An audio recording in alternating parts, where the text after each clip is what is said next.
En effet, bonjour à tous. Bonjour Adrien Quatennens. Bonjour Jeff Wittenberg. Merci d'être avec nous ce matin. 15e jour de guerre en Ukraine. Toujours plus de victimes civiles. Une réponse européenne formulée par les dirigeants réunis à Versailles. Plus de sanctions contre la Russie, plus d'aide à l'Ukraine, mais pas d'adhésion immédiate de ce pays à l'Union comme il le réclame. Qu'en pensez-vous ? Écoutez, nous, de toute façon, indépendamment du conflit, et je crois que ce ne serait pas une bonne idée de faire adhérer un pays à l'Union européenne en pleine guerre, mais indépendamment de ce conflit, nous sommes contre tout élargissement de l'Union européenne pour des raisons. Vous dites ni maintenant ni plus tard. Pour une raison très simple, c'est que l'Europe que nous avons sous les yeux, cette Union européenne-là, aujourd'hui, est un marché qui empêche l'harmonisation sociale et fiscale. Je ne sais pas exactement à combien est le salaire minimum ukrainien, mais je crois que c'est à peine quelques centaines d'euros. Intégrer un pays comme l'Ukraine dans l'Union européenne, ça veut simplement dire augmenter les effets de dumping que l'on connaît aujourd'hui. L'Union européenne, si elle souhaite s'élargir, doit commencer par revoir un certain nombre de choses, par exemple des traités qui interdisent l'harmonisation sociale et fiscale, ça n'est pas possible. Mais Monsieur Quatennens, ce n'est pas uniquement sur les questions sociales que se joue cette éventuelle adhésion, c'est aussi la volonté d'appartenir à une famille qui protégerait ce pays, dans son esprit, de son voisin russe. Bien sûr, mais en attendant, cette question de l'élargissement de l'Union européenne à des pays dont le salaire minimum est très faible, on voit bien ce que ça produit ensuite, c'est qu'il y a ces effets de dumping dont on peut se plaindre depuis bien longtemps. En revanche, ce qu'il faut faire maintenant, Vladimir Poutine a fait le choix détestable du règlement des conflits par la guerre. Et entre la guerre totale entre puissances nucléaires ou la diplomatie, tout doit aller à la diplomatie. Alors que faut-il faire ? Il ne suffit pas de le décréter. Il faut en effet accroître la pression sur Vladimir Poutine pour faire en sorte qu'il revienne à la table des discussions. On a des points d'appui pour ça. D'abord, évidemment, la résistance du peuple ukrainien qu'il faut saluer. Et qu'il faut aider en lui envoyant des armes. La résistance aussi du peuple russe, parce que vous savez qu'en Russie, il y a des opposants, à la guerre. Des armes au peuple ukrainien. On doit se méfier d'une chose, Jeff Wittenberg, c'est qu'évidemment l'intuition première face à des femmes, des hommes qui sont sous les bombes, comme on l'a vu encore hier à Mariupol à la maternité, ce qui est absolument terrible, l'intuition première c'est d'aller les aider et il faut les soutenir en effet. Mais attention à comment on le fait, car nous sommes en l'espèce dans un risque de déclenchement d'une guerre totale entre puissances nucléaires. Nous devons l'éviter. Donc soutenir le peuple ukrainien, c'est aujourd'hui aussi aller vers des solutions qui sont politiques. D'ailleurs, beaucoup de responsables politiques le disent. On entend depuis les plateaux de télé toutes sortes de va-t-en-guerre, mais la priorité, c'est de concourir à la paix. Pour ça, il faut donc, je le disais, accroître la pression sur Vladimir Poutine et la petite clique d'oligarques à ses côtés, ça représente quand même beaucoup de monde, dont il s'agirait de réquisitionner, de saisir les biens pour en quelque sorte isoler Vladimir Poutine. Mais l'issue doit être diplomatique. Et il y a notamment la question des frontières en Europe qui se pose dans beaucoup d'endroits. Et il faut en effet concourir, construire la paix. Et ça n'est pas un état de fait, la paix, c'est une construction politique. Est-ce que vous approuvez dans ce sens les conversations téléphonique que le président Macron continue d'avoir avec Vladimir Poutine ? Tout doit aller à la diplomatie, donc oui, on peut s'en féliciter. Par contre, il faut bien voir aussi, même si il n'y a aucune justification possible au choix de la guerre qu'a fait Vladimir Poutine, eh bien, le fait que la France soit encore aujourd'hui alignée dans le cadre de l'OTAN pose problème. Quand Vladimir Poutine converse avec M. Macron, il sait qu'il n'a pas en face de lui quelqu'un qui a les clés du conflit entre les mains. Donc quand Jean-Luc Mélenchon parle d'une France non alignée, ça ne veut pas dire une France neutre. En l'espèce, M. Poutine viole le droit international, il envahit le voisin, nous ne sommes pas neutres, nous condamnons ce que fait Vladimir Poutine. Mais une France non alignée, c'est permettre sur la scène internationale que la France joue son rôle de puissance médiatrice, qu'elle soit vécue par tous ses interlocuteurs comme fiable. Voilà ce que nous avons à faire. Ce conflit a des conséquences sur la hausse des matières premières, il faut économiser l'énergie, c'est le message qui est transmis aux citoyens, aux consommateurs par les autorités françaises.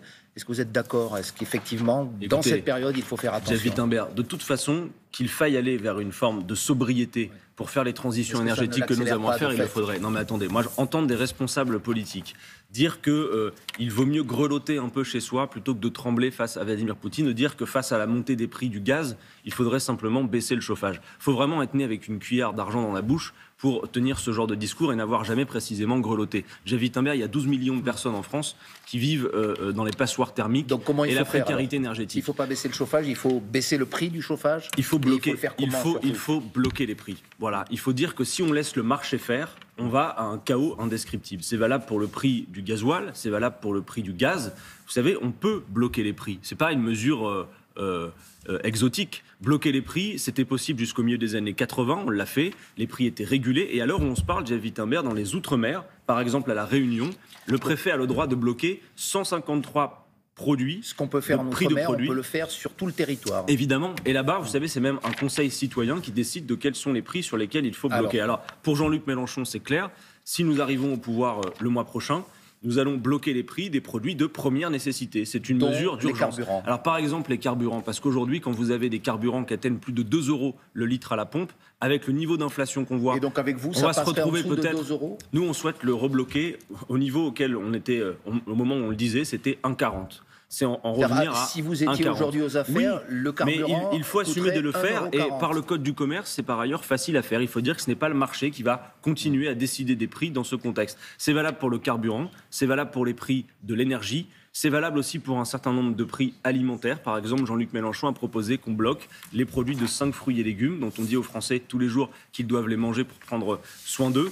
Donc oui, le blocage des prix, soulager les gens, parce que les gens sont serrés à la gorge aujourd'hui, on ne peut pas continuer comme cela. Monsieur Catenas, la campagne présidentielle, vous avez parlé de Jean-Luc Mélenchon, et il en est le candidat de votre parti. Est-ce que vous êtes satisfait que le débat sur les retraites, on a parlé de la hausse des prix, revienne ce débat sur les retraites dans l'actualité avec la proposition de Emmanuel Macron de la porter à 65 ans. Si Emmanuel Macron est élu en avril prochain, c'est une hypothèse, est-ce qu'il n'aura pas la légitimité pour enclencher cette réforme ? Raison de plus pour faire en sorte qu'il ne le soit pas. Enfin, Jeff Wittenberg, ces 20-30 dernières années, la productivité a beaucoup augmenté. Et pour autant, on n'a pas vu que ni les salaires n'augmentent, ni que le temps de travail diminue. Vous savez, quand M. Macron dit aux Français « vous allez travailler plus longtemps », en quelque sorte, il leur dit « je ne partagerai pas davantage la richesse produite ». Non, travailler plus n'est pas la solution. D'abord parce qu'aujourd'hui, vous avez un quart des plus pauvres qui meurent avant l'âge de 62 ans. Vous avez des écarts d'espérance de vie considérables. C'est 5 années d'écart d'espérance de vie entre un cadre et un ouvrier. Elle augmente. Jeff Wittenberg, elle n'est pas la même qu'en 1980, l'espérance de vie en bonne santé stagne depuis environ 10 ans. Donc aujourd'hui, par ailleurs, dire on va travailler plus longtemps, c'est aussi accroître le chômage aux deux extrémités de la vie active. Des jeunes qui n'arrivent pas à accéder sur le marché de l'emploi et des seniors qui viennent en quelque sorte aussi aggraver les comptes du chômage, parce que ça aggrave le chômage. Oui, Jean-Luc Mélenchon, c'est clair, c'est la retraite à 60 ans. C'est pas très compliqué de la financer. C'est 1 million d'emplois à créer. Nous avons l'intention de le faire par la diminution du temps de travail, la planification écologique. Jeff Wittenberg, par exemple, les dividendes du CAC 40 l'année dernière, 54 milliards. 54 milliards de dividendes, ça permettrait de salarier 1 million de personnes à 2 000 € pendant un an. Ça fait de quoi remplir des caisses de cotisation. Si vous payez les femmes comme les hommes, par exemple, vous avez des hausses de cotisation qui permettent de financer la retraite à 60 ans, ou en augmentant les salaires et les cotisations. Donc maintenant, c'est clair. Regardez le tableau qu'on a sous les yeux. Vous avez M. Macron, M. Zemmour, Mme Le Pen, Mme Pécresse. Ces quatre-là n'ont pas l'intention de partager les richesses dans ce pays, alors que 5 personnes possèdent autant que 27 millions. Et ces quatre-là ont l'intention de faire travailler les Français plus longtemps. Si vous voulez en effet la retraite à 60 ans, la solution c'est Mélenchon. Vous parlez de vos concurrents, alors vous dites que la solution c'est Mélenchon, certains électeurs le disent aussi, puisqu'aujourd'hui il y a une poussée de votre candidat, il oscille entre la 3e et la 4e place, pas encore la seconde, il est encore loin de Marine Le Pen. Ça vient doucement, ça vient doucement, mais vous appelez au vote utile. Alors justement, il nous reste une minute. Fabien Roussel, le candidat communiste, disait hier, pas question de se retirer en faveur de Jean-Luc Mélenchon. Les électeurs communistes, notamment, disent le vote utile, non. Qu'est-ce qui va faire que vous accéderez au second tour aujourd'hui ? Et d'abord, tout le monde voit que désormais c'est une possibilité et que le second tour inéluctable qui était proposé entre M. Macron et Mme Le Pen, dont une majorité de Français d'ailleurs ne veut pas, eh bien, on peut en changer avec M. Mélenchon face à Jean-Luc Mélenchon face à Emmanuel Macron. Alors, vous m'interrogez sur Fabien Roussel. Aujourd'hui, quand vous regardez les sondages, Jean-Luc Mélenchon autour de 12-13%, pour un second tour qui va se chercher à 15-16. Et Fabien Roussel, il est aux alentours de 3. Donc il doit se retirer. Il ne vous aura pas échappé qu'en 2012 et en 2017, nous étions ensemble, non sans un certain succès.